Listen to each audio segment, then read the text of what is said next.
guys, it's your girl Aisha, aka Geek XX Chic, and we're back with another reaction to The Umbrella Academy. We're in season 2. We're now on to episode 2 as well, which is called The Frankel Footage. So, last week we had obviously the premiere episode, and we saw that poor number 5's attempt to basically bring everybody back to a time that was before the apocalypse, and ideally back to a time that was before Vanya loses it and decides to destroy everything. Unfortunately, it didn't work out quite the way that he planned. He had never done a time jump like that before, nor had he ever taken someone with him. So there was a little bit of a side effect, which was that they were dumped across different timelines, thankfully in the same place at least, but over the course of 3 years. And then they discovered that unfortunately, as it goes, the number one rule of time travel is that, you know, the butterfly effect, right? You change one thing and it can have a massive ripple effect. And so they discovered that they're going back to the time that they did. Apparently, they triggered some things that ended up causing yet another apocalypse, or at least the destruction of the US. Maybe not the entire world this time, but the destruction of the U.S. starting in Dallas. So there's yet another end of the world sort of situation coming up here. And so with this second episode, I have no idea what this title does not give us any clues whatsoever as to what the episode could be about. So without further ado, let's jump into the episode. But before we do that, if you've been here before and you like what you see, please go ahead and hit that subscribe button so you can be part of the family and be notified for whenever there's new videos, particularly maybe with this series or anything else that I'm reacting to. And yeah, let's just do it. Let's commit. Put a subscribe button on it. All right, let's get into the video. Plus my apartment's a disaster. Okay, well, if we brought her back, even as a body, she's clearly not dead. Don't think that was intestinal gas. You could probably kiss those wontons goodbye. What a weird song to throw in! But I guess she would have to be a witch, right? How the hell is she alive? AJ! Welcome back. And let me say, your recovery has been an inspiration to us all. Well, Yeah, that's a goldfish. it wasn't for... Management changes were made, unavoidable departmental reorganizations. But why does this man have a goldfish head? Of course not. Oh, look at you. Sweet home. Back with the basics. Oh, No. your desk is... You're back in the class, sweetie.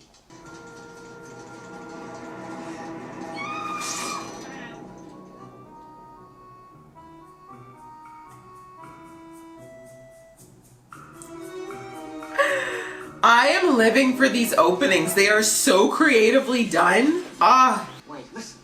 You're the genius who said we should jump, right? You're the one who got us stuck here.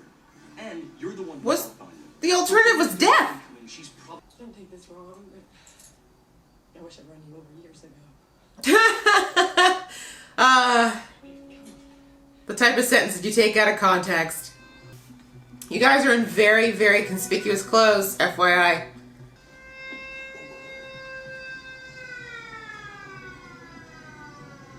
Really? That was the only way that you guys could hide, huh? It's like, oh no, the cops are coming. Let's have sex. Can she hotwire? Wow, this girl is the best plot convenience girlfriend ever. Princess and get in! The way she's like, anyways, don't know you.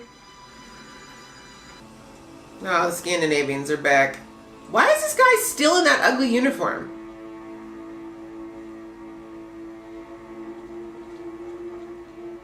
Y'all better wear earplugs. What are you doing? What's the charge?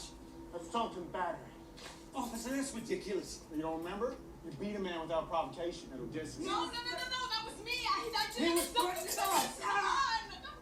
stop. Make their heads explode. That's the time. Go. I heard him. Alison, baby, it's okay. I love you. It's okay. I'm gonna be okay. Do we have a problem here? No. I mean, you could have made him kill himself. That's all I'm saying. But I guess it would have been a little too suspicious. You want to prove to Daddy that you're a big success. Look, you don't know anything about I know me. everything about you. You are an open book written for very dumb children. That is the best line Ah! Who the hell are you? Officer! What are you doing? I hear there's a reward out for you two. He's bluffing. Is he? He's not. Yeah, you'll do it. You his lawyer? No, I am his wife. Then I can't help you. Take a seat. Take a seat. The way that nothing has changed since 1963. Oh, there's so many questions. Yeah, well, now's not really the time, though. Well, because we're in jail. Oh. I feel like I have to say every day that I'm completely in love with Robert Shahan, and I love his acting. I love it. Don't go chasing waterfalls. Stick to the Rainbows in the lakes. that you're used to. That's so deep. Yes, DLC was deep. Tap that. Are you or are you not an enemy of the people? That's such an Really open-ended depends on question the if you people. think about it. Yeah. You move one more muscle, I will blow your brains out. You won't shoot fast enough.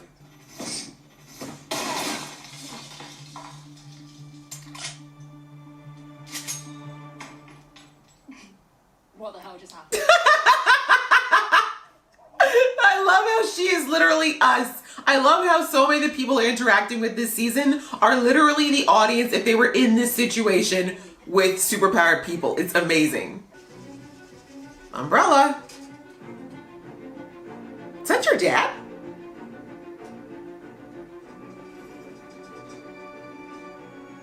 I love the way they're showing how old school focus worked on projectors. He wouldn't have been dead in 63, dummies.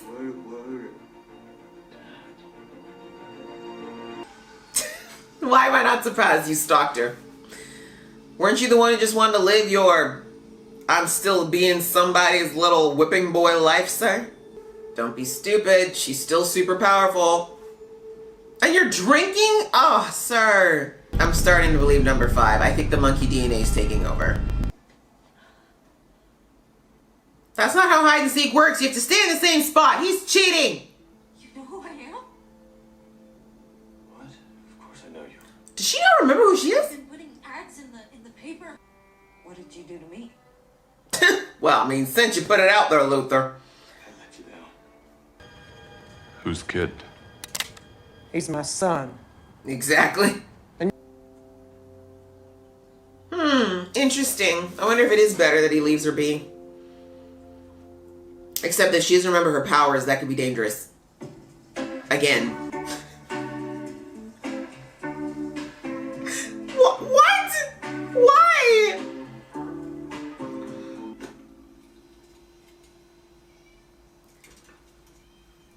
Well, man. Dallas is a big place. We need to find it first. Gee, if only we had some magical old-timey way of finding people and their addresses. Right. Ugh.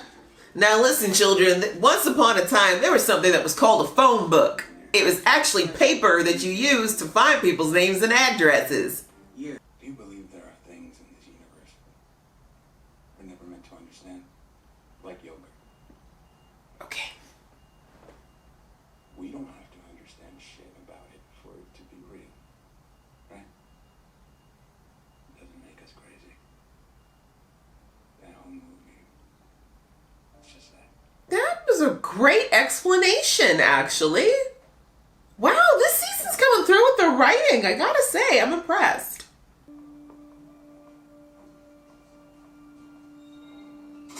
Did he get the same tat? Where did you get that? All the children of the prophet have. Where's the And prophet? does this prophet have a name? What's the matter? Don't like what you see?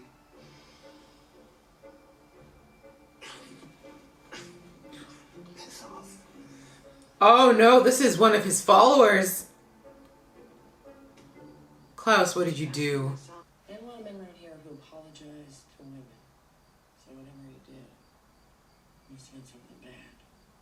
Not really. I could remember something. Anything. I don't think you want to, Vanya. You really don't. Well, your dad's here. He's never met you before. So we can't say I told you so. I'm sure he'll find a way. I feel like he already knows. Somehow. Right. I was about to say, what are you doing, Diego? He's a teleporter. It's like they always forget.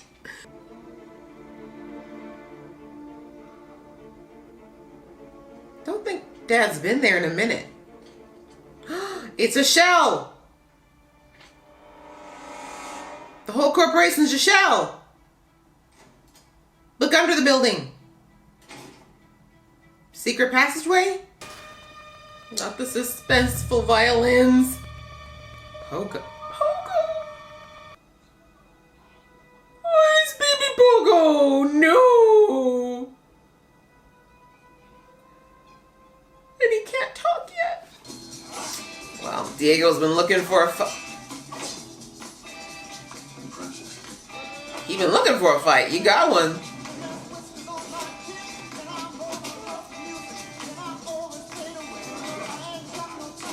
Oh my God, this silhouette fight is everything.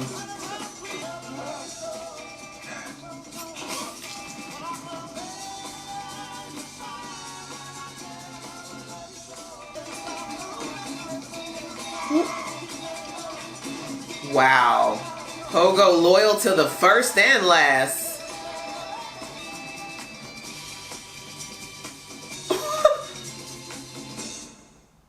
Y'all gonna end like that? What? All right.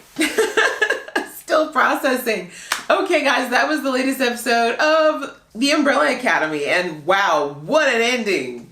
Jeez Louise. This is what I loved about the show in the first season, though. Like, the episodes were never boring. They do such a great job of mixing the story with meaningful action, and I think that's one of the reasons why it did so well in season 1. But anyways, interesting situations. I'm liking how right now the show is kind of playing with all of the siblings kind of being near each other but not being near each other, and also kind of unconsciously orbiting each other, not even realizing that they're kind of being pulled together. We now know that the company is still going, it still exists, and that the lady, oh my gosh, her name is completely out of my mind, but the one who got shot in the head, she's still around, and clearly she's got a very, very valid revenge, not plot. I guess she's got a desire to get back at number 5 in particular. So now we know for sure, though, that the 3 blonde dudes were sent from the company, and I guess they're just trying to wipe out the entirety of the Umbrella. But I guess at first I was like, why don't they just want to kill number 5? But it makes sense that they want to wipe them all out because they obviously know that the company exists, which is probably a liability for them. So understandable, but still kind of sucky for, again, they didn't do anything. This is all sadly kind of all following number 5 as he's been trying to stop this apocalypse numerous times. I'm thinking if they're going to bring her back as a character, though, that she's going to somehow be a foil for the plan to kill all of them. If I was to make a prediction at this point, and again, I have not watched the whole season, so please don't spoil me. If I was to make a prediction at this point, I would say that potentially she's going to be what ends up pulling back the company from continuing to, or the agency, sorry, I keep calling it the company, I can't remember, but I think she's going to stop the Scandinavians, basically. She'll be the one who stands in the way of the Swedes from continuing to try to take these guys out. But now at least we know why they're there, and it's not just some random third party, because I was like, is this like another threat that we're bringing into the whole equation? But no, it's the same one. We got to take a minute and talk about Alison. I think her story is the one that's really resonating right now, because obviously, as I mentioned in the last episode, they would have filmed this last year, early last year.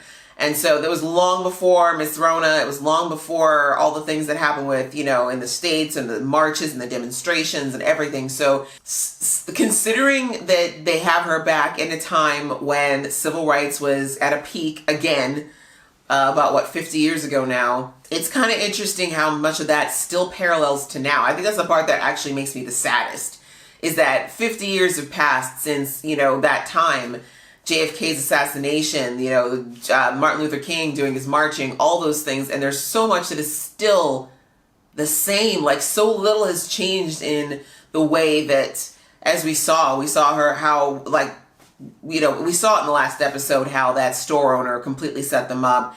We knew it was going to be, like, especially when he looked at Alison, he's like, I hope it was worth it. Like, We knew it was a setup. Cops showing up, busting the house, busting in your house, arresting him. He wasn't even the one who committed the assault. There was multiple eyewitnesses that saw Alison assault him, but of course his pride wouldn't let him admit that a black woman whooped his butt. So he had to go and get the husband arrested. But again, this is also the 60s, so women's rights were still, there's still a long way to go for that, but they were not where they are now. So it's just like the double whammy that Alison is dealing with, being both black and a woman. And knowing she wasn't born in that era, and knowing she came from a time where she had a lot more freedom and a lot more ability to do as she pleased. And the added layer to that was that because of her abilities, like, no one could tell Alison nothing. And the fact that she's been trying so hard, it looks like she hasn't used her, or at least she hasn't overtly used her abilities yet. I was right in my assumption that her husband has no idea what she can do. And as I said, I don't know yet that she hasn't used her abilities on him, but I feel like she didn't. I feel like she's learned from her last marriage and what went wrong there not to use her abilities on the people that she cares about, at least unless it's like a life or death situation sort of thing. Interestingly, just seeing her struggle with this, knowing that we all know she could mess it all up, right? She could have had those cops take care of each other. She could have taken out the entire police station, but she can't, right? Because she's got to look at the ripple effect of that would have. And so that was really interesting to me to see that extra restraint. It reminds me a lot of when I watched 12 Years a Slave, what would you do if you had the power to do something and then you can't do something? It's a crazy thing to think about, but really, really well played. I love the idea though that her and Klaus are going to potentially get back, or find each other, because I love Klaus. I love Klaus so much. He was very much he was not the focal point of this episode in the least, but I loved seeing, I don't know, I just love Klaus's character. I love the way he just naturally kind of floats in and out of the plot. He's this, I don't know how to explain it. He's kind of like the glue to the group in a way, like he just has no real alliances. He has no real conscience about anything. Like he literally just goes wherever he feels. And some of that, I thought in season 1, a lot of that had to do with the fact that he was high all the time. But I think a lot of it is honestly just Klaus as a personality. Like he's just the one who's like, listen, I'm not team anybody. I see all the dysfunction in my family and I'm dysfunctional too. And I just go where the wind goes. You know what I mean? I just go where I'm needed. And I love that about Klaus. He's just this beautiful free spirit, quite literally, who sees spirits. Anyway, I'm glad that him and Alison are going to hook up most likely in the next episode, because if anyone can probably get Klaus in order, it's Alison. She has been that person cleaning up after him all these years as well. Or the other two characters that kind of found each other are Vanya and Luther. Interesting. I wasn't sure how Luther was going to handle his interaction with Vanya, because he clearly knows what she's capable of. One of his last memories before the whole thing happened, as far as them being teleported, was Vanya trying to kill them. So I wasn't sure where he'd be coming from, but I love that they're staying true to Luther's character in the sense that he is a family guy. Like he really is the dad of the group, you know what I mean? In the absence of their father, who never really was a father. And even though he's trying to be like, oh, I don't care what happens, oh, I'm just here to hang out with the tough guy, I don't care about the end of the world. He does. He just felt that way because he thought he was alone. But now that he knows Vanya is still out there, and at the moment she's, as I said, I feel like selectively forgetting about what happened. And I know the second he sees Alison, it's all cards out the window, right? Luther is still licking his wounds. He feels very abandoned by the group. And we saw, like I said, I'm glad that they're carrying over some stuff from last season with their characters. They still all have their issues. They still all have their problems. And until they deal with them, they're just going to be like rinse and repeating the same cycles that have been going on their entire lives. So, and as far as the Vanya storyline, we still haven't seen a lot of that. I feel like she's definitely on a quest of figuring out who she is. Yeah, still figuring out who she is, I guess. Because as I said, she has the selective amnesia. I'm calling it selective because she had a head injury, obviously, from the car accident. But I think she just knows deep down that what she did was horrible. Yeah, it'll be interesting. I think this season's going to be more about her deciding who she wants to be going forward. Does she want to be part of the group as the crime fighters? Does she want to pretend that she was the way she was before, just a normal person? That was pretty much the episode. It was great. That ending sequence with their dad. the monkey wrench of their dad and finding out more about him, because everything that they know about their father has been through the training that they received as the Umbrella Academy, but they know so little about him when he was younger and what he did before they were alive. So I'm really, really interested in seeing more about who Mr. Umbrella is, and really, like, season 1 left us with so many questions about who he is. It seems like he's been around for centuries. Like, I'm still convinced that he knows the kids are here and knows who they are, but that wouldn't explain why he stabbed Diego. So thanks so much for watching along with me, guys. If you liked it, please go ahead and click that like button. And as I mentioned before, if you've been here before and you want to see more of this kind of content, go ahead, hit that subscribe button and hit notifications so you know the next time that I'm reacting to this show. So thanks so much for watching, guys, and until next time, see ya.